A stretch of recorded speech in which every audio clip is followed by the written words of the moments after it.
all hear about tropical deforestation. It's in the news, all the conservation organizations talk about it, but we get different explanations for why it's happening and what can be done about it. And the reason I say a civil society approach is because I think it's people like us who are going to have to tackle some of these things, because it's getting clear that government moves very slowly, if they move at all, and corporations have a vested interest in the status quo. So I think a civil society approach, I think genuinely that's where the transition will have to come from, and I'll explain why through this presentation. So the Mesoamerica bioregions, so we're clear about which part of the world we're talking about here. Mesoamerica is considered everything from southern Mexico, the Chiapas area and the Yucatan Peninsula, down to the Panama-Colombia border. And the reason it's a distinct bioregion, it's considered a biodiversity hotspot. And one of the reasons is the evolution of this part of the world geographically. It's really the coming together of the two separate ecosystems from the Nearctic and the tropics. And about 3.5 million years ago, Mesoamerica connected those two ecosystems, and today we have this biological transition zone.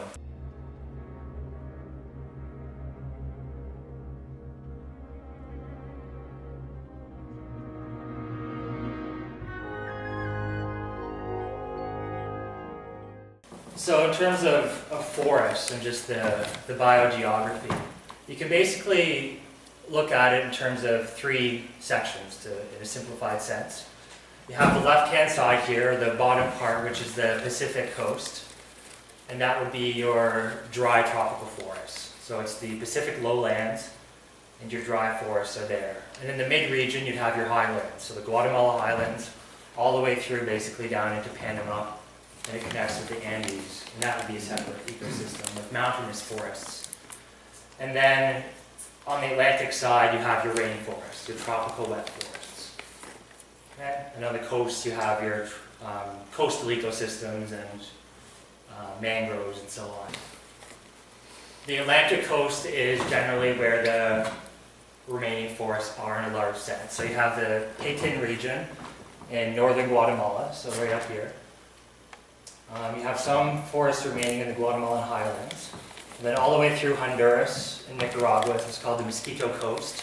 And you have a large indigenous territory there. And down in the northeastern region of Panama and down in the Panama-Colombia border are where you still have these large tracts of intact, ancient original forest, mostly tropical forests. And the Pacific side has been largely cleared. I'll explain why in a few moments. But I think you can't quite see it on this map, but it's really fascinating. This is from a National Geographic article a couple of years ago. And the regions where you have these large intact ecosystems happen to be where indigenous territory is, either disputed land claims or current indigenous territory. And that's no coincidence, and I think that's very important when we're talking about conservation. So the region as a whole contains about 7% of the planet's biodiversity, or the planet's species, but yet it's less than 1%, actually about 0.5% of the global land area. In terms of plants, trees and plants, there's about 17,000 classified plant species in Mesoamerica, 3,000 of which are endemic or native to the region. So this is a map, kind of an interesting map of the number of plant species based on geography, and you can see the Central American region is basically the highest in the world. Another interesting, I find this really fascinating. If you map plant diversity and language diversity, it's pretty much the same. So this is a map of language diversity, and it's overlapping. The dark parts there are where there's the highest number of existing languages. Well, why would that be? That's really interesting, but it's a whole new field of study now. 80% of plant species are not classified, so they're estimated 80%. I don't know how people get these numbers sometimes, but and it's believed that a lot of the plant species are contained in these indigenous languages. So they have knowledge of them, traditional knowledge through that history. And a lot of the mystery of the unknown plant world to Western science, it's believed lies in that indigenous tradition. So that's kind of the interesting link between plants and this indigenous. And perhaps industrialization too, which tends to homogenize culture and therefore. Yeah. And one of the controversial things I'll get in later on with conservation mechanisms is this whole idea of bioprospecting, where research institutes or companies go into an area that might have these unknown plants or species and tries to get the patents or tries to use them. So in terms of trees, I'm certainly not an expert on trees, but just to give you an overview. Southernmost habitat of pine, fir, juniper, cypress, and yew all exist in Mesoamerica, so stretching from North America down to Central America. Just to name a few of the native trees in this region, you have the custard apple, different types of palm, fig, golden spoon, Jamaican caper. This is the ceiba tree, which holds a special place in Mayan indigenous mythology. It was said to connect the heavens or the gods with the underworld. And a lot of this native mythology also is based on the forest and trees. You have golden leaf, Spanish elm, elephant ear tree, West Indian laurel fig, shortleaf fig, something called the suicide tree. And why it's named that, I thought it was maybe because people hung themselves on the tree, but no, it's because it flowers once before dawn, so it kills itself. Arbo de leche Maria, which is a beautiful tree if you look at the pictures of it. Translation is tree of Maria's milk. These things never translate as well as they do in Spanish. It sounds well somehow. Yeah, these are just a few of the many native tree species. In terms of commercially valuable species, you have big leaf mahogany, Pacific mahogany, Spanish cedar, and rosewood. The logging industry definitely did have an impact on the history of deforestation in the region. Going more into the species, there's over 1,000 bird species, 1,120 to be exact. 200 of these species are restricted to the region, including the quetzal, the horned guan, the Honduran emerald. 3 of the 4 migratory pathways, so there's major bird migration pathways. 3 of the 4 major ones in the hemisphere go right through Mesoamerica. It's very important to have conserved areas in these pathways for resting places and habitats for migratory bird species. And just to show you another little interesting clip, this is an animation of bird migration, and the colored dots are birds.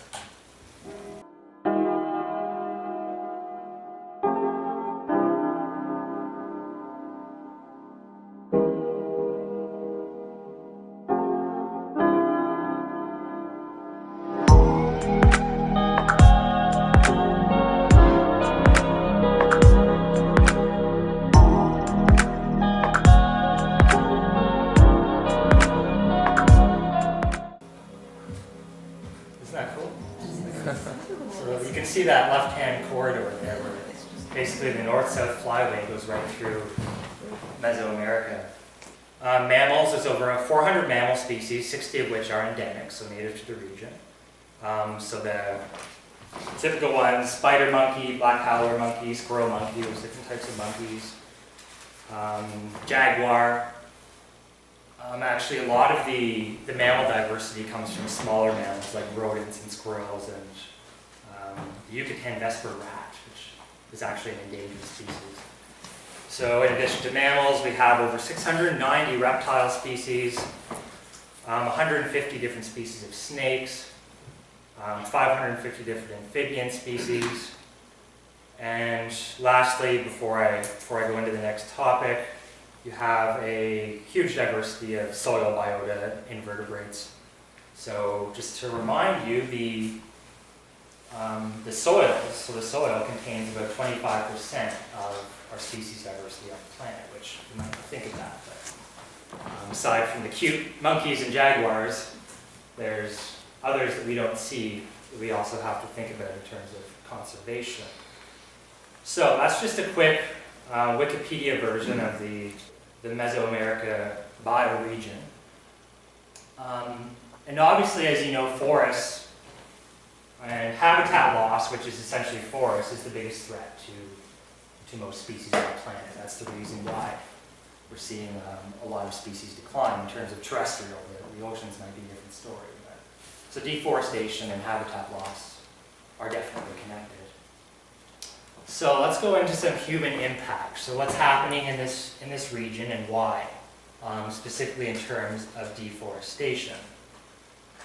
So the whole region at one time, like this part of the world, was totally forested. So if you can imagine that. But what might surprise you is that it was actually cleared by humans prior to much of Europe and prior to even this part of the world. Would anyone know why or who? So who would be maybe the first people to clear the Yucatan Peninsula? Yeah. Yeah, I mean the mines. Yeah. They were farming. Exactly. Yeah. There's huge cities in the Yucatan. Yeah, and there's a lot of speculation about why the mines collapsed and so on. One of them is potentially deforestation. That's one of the many hypotheses. That they actually deforested enough to change the climate, change the microclimate. And that contributed to their loss in agricultural productivity. And it wasn't really a civilization collapse. The mines still exist. It was more of a dispersal. So if you just watch this short animation, again, an 8,000 year time frame within 12 seconds, but watch the Mesoamerican region.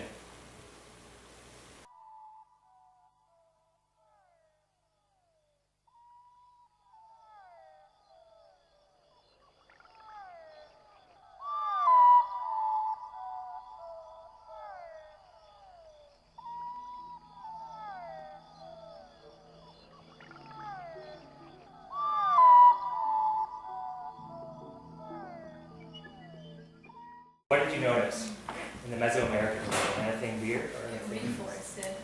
It was deforested very early, like before Europe even, and then it grew back, and then it deforested again. So, as you say, the area was deforested largely in the northern part, in the Yucatan, in pre-Columbian times by the Mayans and probably the Aztecs too. And you could see it all the way down through the Andes in South America by different indigenous groups, indigenous civilizations actually. And then something happened, it grew back, so the large-scale agriculture that they were doing disintegrated somehow, and the forest regenerated. And then about 500 years ago, it's being cleared again. So this is the Spanish colonization. And it wasn't all of a sudden, they just arrived and cleared. It was a gradual ebb and flow. They'd arrive with some success, there'd be setbacks, disease, they'd return, arrive again, and this happened for quite some time. And the first settlements were on that Pacific coast. So you can see economic activities, livestock is kind of along the colonial areas in Nicaragua, Guatemala. On the Atlantic coast, you have some kind of cash crop plantations, but not large-scale clearing and urbanization like you saw on the Pacific side here during this colonial era. During this time, this initial phase of deforestation would have been economic activities for export, so things like sugar, cattle, even rubber, bananas. So the typical tropical export agricultural commodities are what drove this first stage of deforestation. And by the year 1900, much of that Pacific lowland area had been cleared. By the 20th century, it was logging companies that started to go over the mountain range onto the Atlantic coast side, and they opened up the frontier on the Atlantic coast. And typically what would happen is you get a logging company or maybe a mining or petroleum company, and they put in the basic infrastructure, like a road to get at the resource they want to extract. And that leads way to further colonization for agriculture, because it's now open and accessible for land clearing. But it was the logging companies in the 20th century that are believed to have opened up the the Atlantic tropical forests, largely for old-growth mahogany. By about 1950, an area that was once totally covered in forest had about 60% of the land area covered in forest. So you can see here, the dark green is dry forest, the lighter green is tropical, the gray or brown is cleared land. So you can see the Pacific coast is where the clearing was predominantly taking place. And you can see by 1990, by 2000. I'll go through that again. 1950, 1990, 2000. When did they invent the chainsaw? You remember? Yeah. I read that in the book. So the 2010 State of the World Forest Report, so this is Food and Agriculture Organization data, breaks it down by different regions. So it does an analysis by country, but if you break it down by region, between 1990 and 2000, so the two decades, Central America actually had the highest deforestation rate in the world. And this is actually what kind of enticed me to look at this topic, because it surprised me, first of all. So on a regional basis, on a percentage basis as well, this isn't total. If you're looking at the total, Brazil would be far and away the largest, but on a percentage basis, Central America is losing about 1.5 to 2% a year of forest.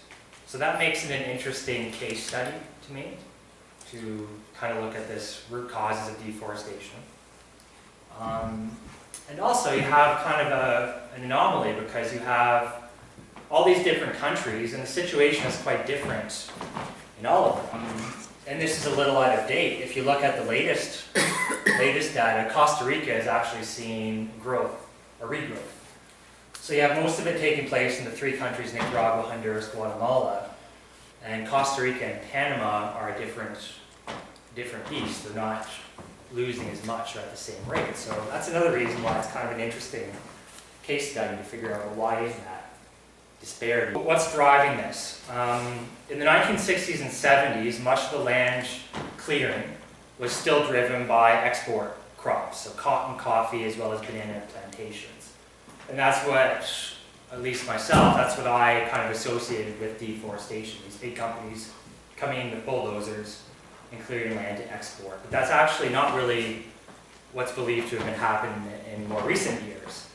The past 3 decades, the expansion of pasture land for livestock is believed to be the most important driver. Because one reason is because most of the quality land for crop production was already in use.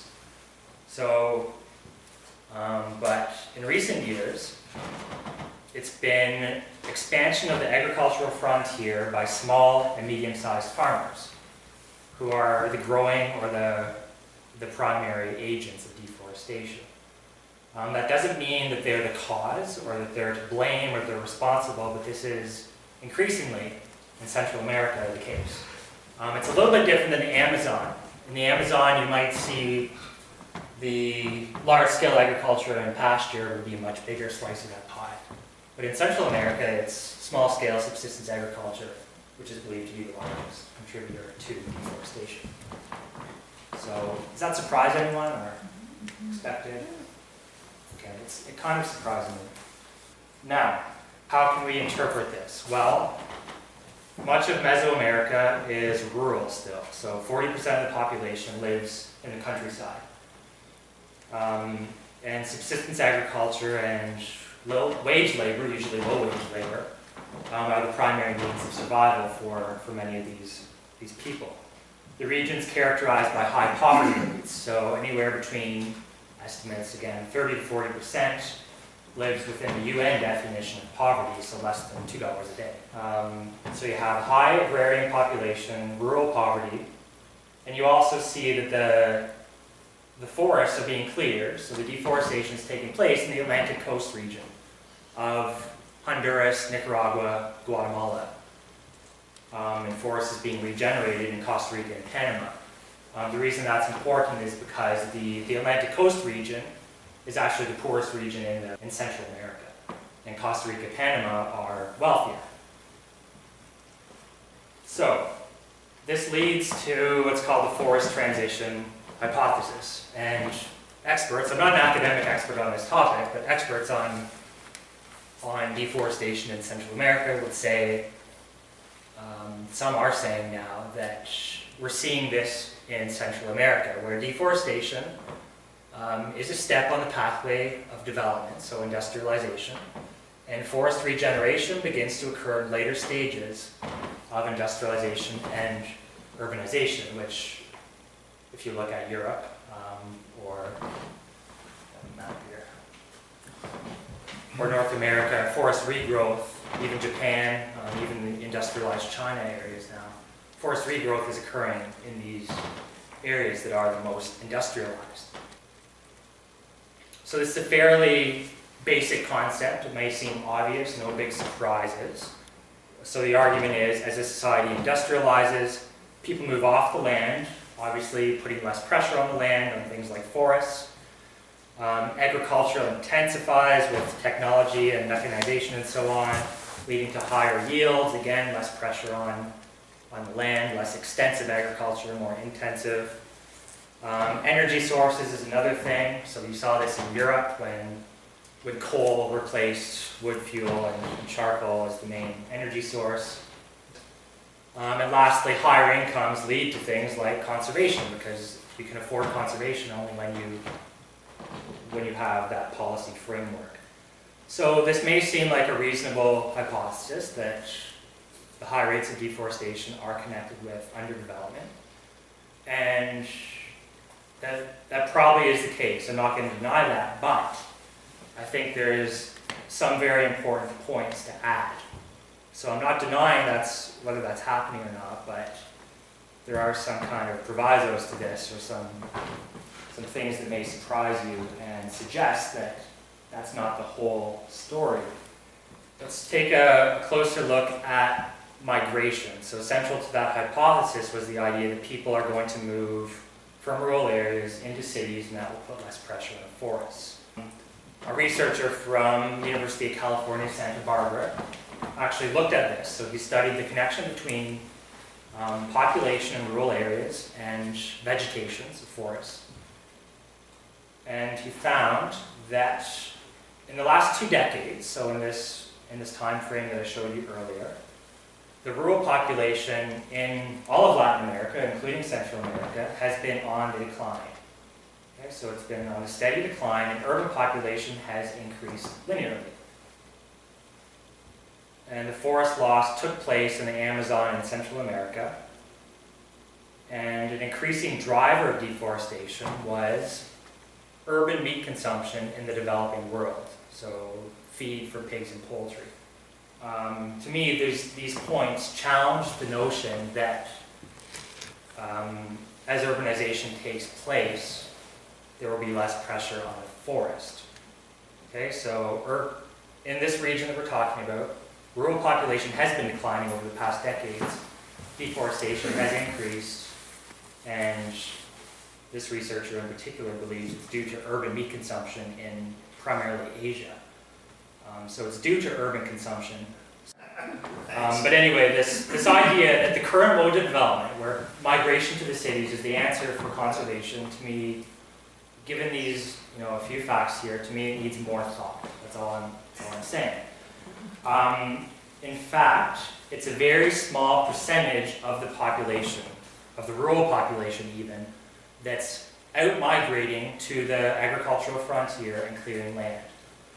Okay, so you're dealing with less than 1% of the population in these areas that is actually going and clearing land. And understanding what's happening there, to me, and addressing those needs is where to focus the thought and energy. Of those migrating, so we have a small percentage of the population migrating to the frontier, what characterizes them, or what they have in common, according to the same researcher, David Carr, is large family sizes. They came from land consolidation previously, or they were displaced by natural disaster.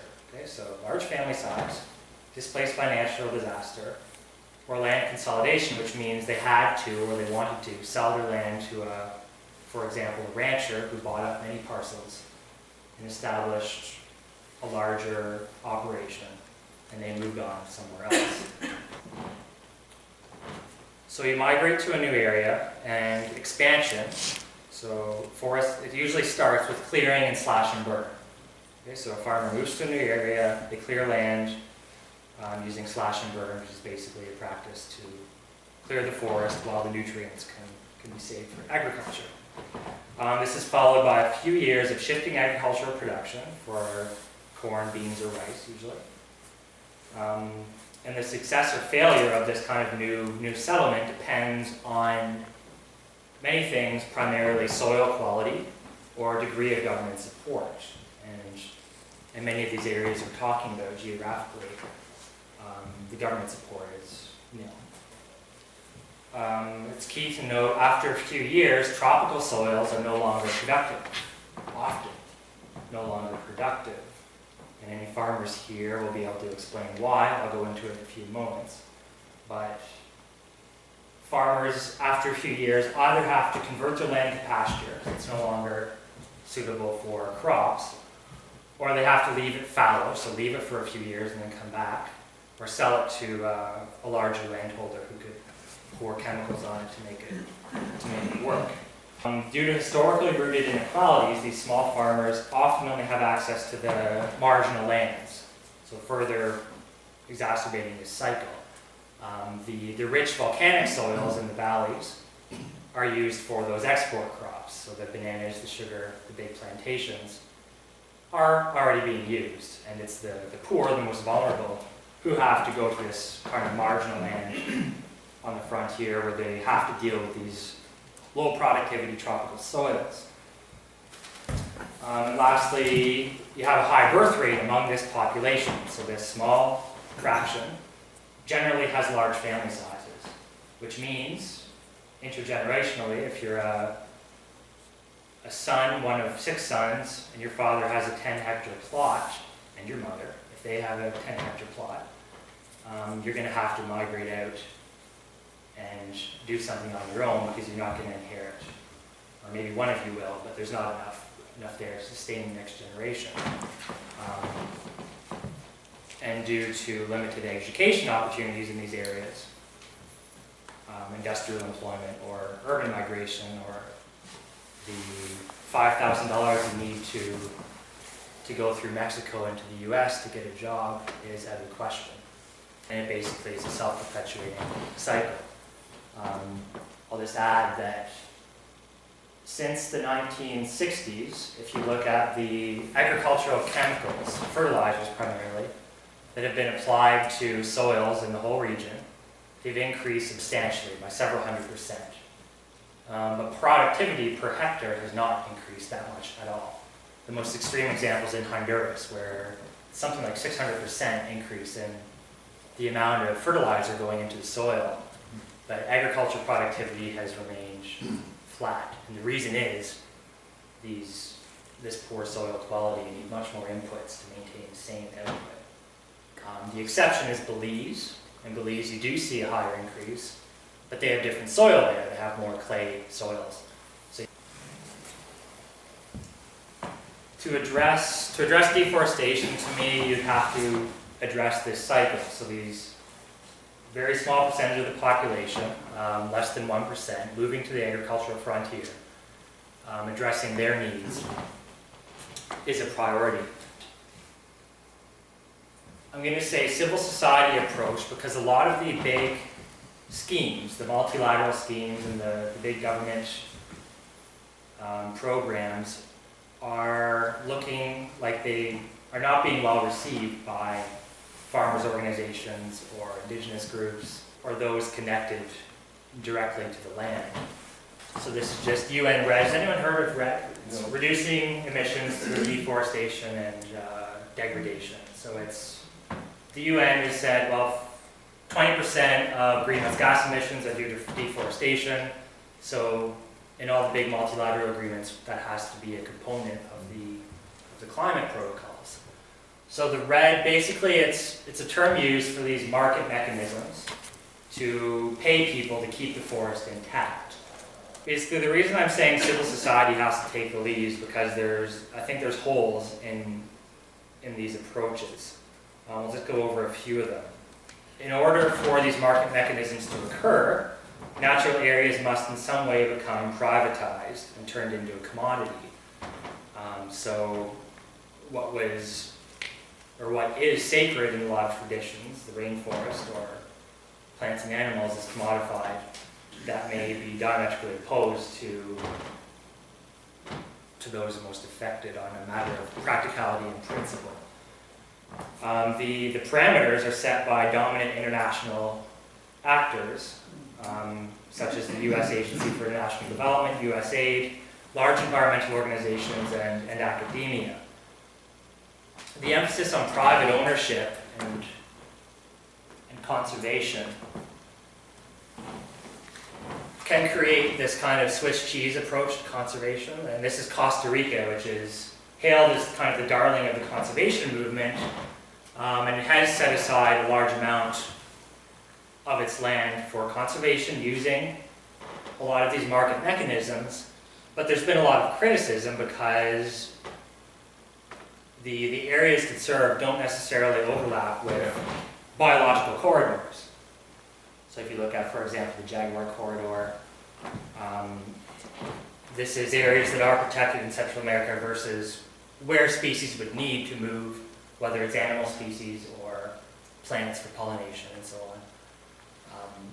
So when you think about market-based mechanisms, you have a landholder getting paid. Landholders don't own the whole region, so some are going to buy in, some not, and you're going to get this fragmented approach to conservation. There's issues with governance, so the social dimensions of this approach. You might unlock hundreds of millions, billions of dollars. Where will this money end up? You have a lot of transparency issues with governments in the region. Will there be grassroots participation? Programs like this are compensating those who previously would have deforested. So that means if you're not deforesting now, you get anything. And these are potential problems. So a large company, for example, who previously was an environmental problem, they benefit from this whole scheme, but what happens to those who are outside of the system? And those outside of the system are that 1% that we're talking about here, that are migrating to the frontier. So again, the market-based approach, it passed. Like Costa Rica is a good example in some ways. But Costa Rica also is a bit of an anomaly in the region. Most countries, so Guatemala, Nicaragua, El Salvador, they're one generation out of the land-based armed conflict where the land distribution and access to resources was a conflict point, an armed conflict point, as well, your generation might remember. Costa Rica was not, so you may not have the same land tensions in a country like Costa Rica as you would if you try this across the whole hemisphere.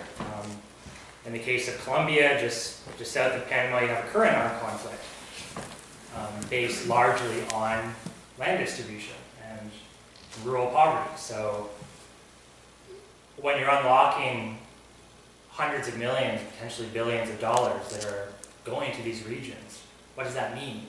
When you had peace accords, for example, in Guatemala just 15, 20 years ago, and land reform is slowly taking place from that. So what does it mean for the legal mechanisms to have an influx of capital like that? As I started explaining earlier, a lot of the regions that are currently forested were kind of refuges for oppressed peoples, primarily indigenous, who did not necessarily fit into the colonial mode of development, and they did migrate to other areas, most prominently the Atlantic coast, and that happens to be where these large tracts of land are. Actually over 11 million indigenous people living in Central America alone, and over 60 languages. 60 distinct indigenous groups. So the positive, what can be done? Again, looking back at breaking that cycle. So that cycle I showed you earlier of migration, poverty, soil degradation, deforestation. So let's look at the first one, the large family size, leading to a cycle of rural poverty and pressure to clear new land. Well, from a development standpoint, we know how to stop large family size. Access to health care, gender equality and family planning, and education. It's not really a mystery. So many of these frontier regions will not have access to these services. And if we're talking about indigenous, there's another layer there. You have to include the language. You can see how it gets down to providing very human needs like healthcare and education, in this case, to break this cycle of large family sizes. In terms of migration from natural disasters, Central America is very poorly located in terms of earthquakes, hurricanes, volcanoes. It's actually, I think it might be the worst in the world. We've heard a lot about Haiti in recent years because of the tragedy there. But in 2011, the statistic is 600,000 people were displaced in Central America due to natural disaster. In the US, it was 50,000, just to give you a comparison. So in this small region that we're talking about here, there were 600,000 that had to get up and move somewhere. Where are they going to go if there's no very limited supports for it? And it does lead to out-migration and, again, clearing of the forest. There's no way we can stop Mother Nature, but there are solutions like mitigation and resilience. Environmental justice means recognizing that the poor will disproportionately suffer in the event of a disaster.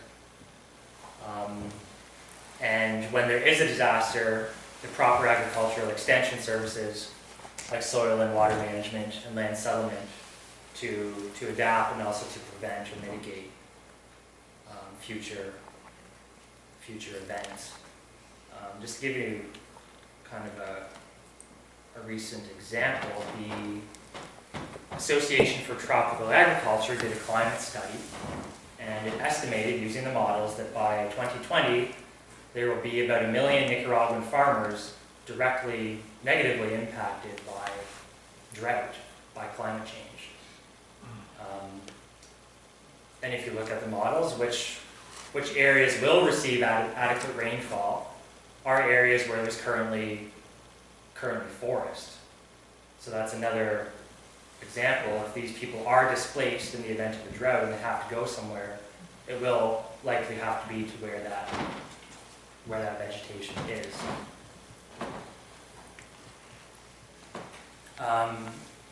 To me, this is the last and really interesting one. So how do you break that cycle of poor tropical soil quality? And there's some really interesting projects on this. So basically, more emphasis on permaculture, which is an umbrella term for ecological agriculture, and labor-intensive agricultures. To some of us, that may seem bad, but I'm using labor-intensive as a positive thing in this context, as opposed to large mechanization. So just to give you a quick overview of tropical soils.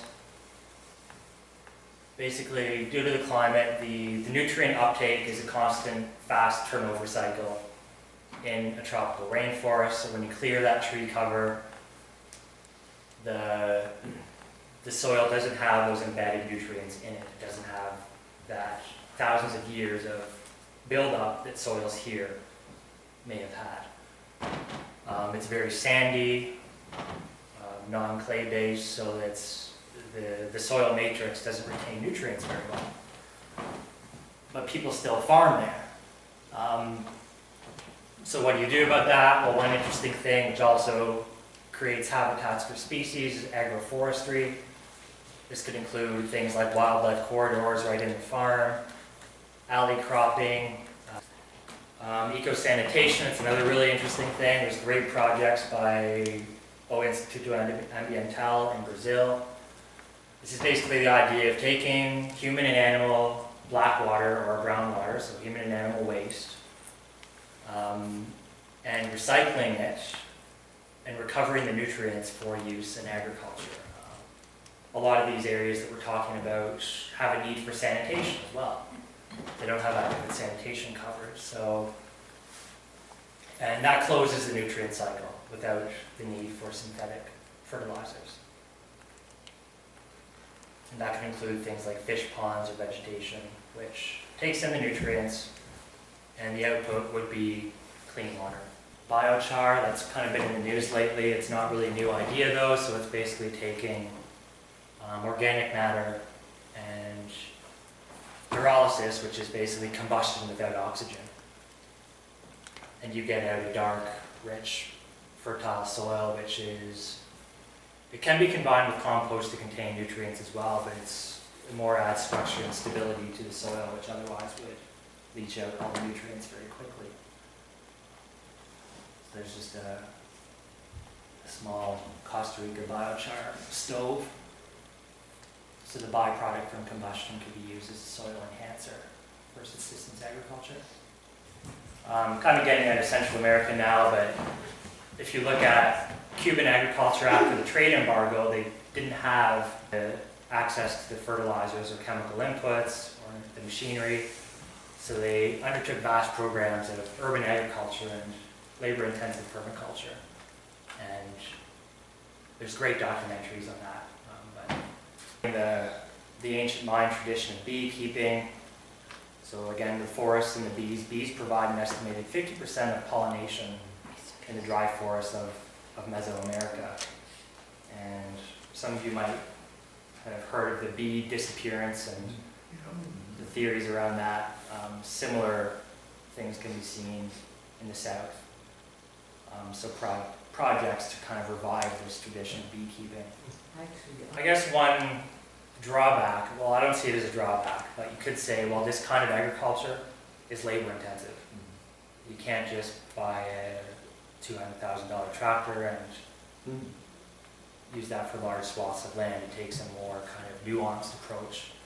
But for many parts of the world, for the populations that we're talking about here, so again, going back to that 1% of the population that's migrating and clearing forests,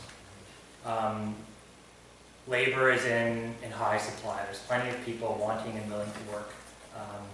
And capital is in low supply, so the buying the tractor and so on is out of the question. So these labor-intensive approaches make sense. And to me, they're healthier than a lot of more industrialized approaches. And also the terrain also wouldn't support the large approach. So you have more sloping, hilling. So this more nuanced, again, approach might just make more sense in a larger picture as well. Anyway, I think I'll just leave it there. It's a lot of information. Hopefully you followed my logic, but we can discuss it a bit more. So conclusion, meeting human needs through civil society cooperation is an effective, creative, and fun way we can help preserve species, including trees. So there's many ways, either volunteering, donating, traveling, taking part in some of this is to me the way forward. So that's what I have so far.